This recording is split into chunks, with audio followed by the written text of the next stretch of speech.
Քրիստոս հարյավ իմերելոց օրտնյալ է հարությունը Քրիստոսի։ Այսօր մենք տոնում ենք մեր Տիրոջ աննախադեպ հաղթանակը։ Այսօր սերը գերազանցել է մահը։ Ժամանակին Տեր Աստվածը փոխանցել է Հովհաննես առաքյալին Գաբրիել հրեշտակապետի միջոցով, որ Քրիստոսի երկրորդ գալստյան ժամանակ Տիրոջ գահը գտնվելու է կենաց ծառի մոտ, եւ այդ կենաց ծառը, ասում է Տերը, գտնվում է դրախտում,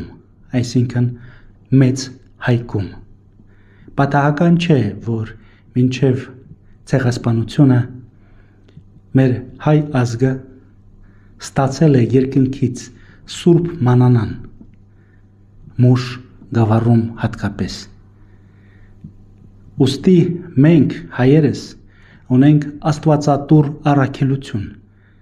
որը պետք է կատարենք մեր Տիրոջ առջև։ Շնորհավոր Սուրբ Զատիկ։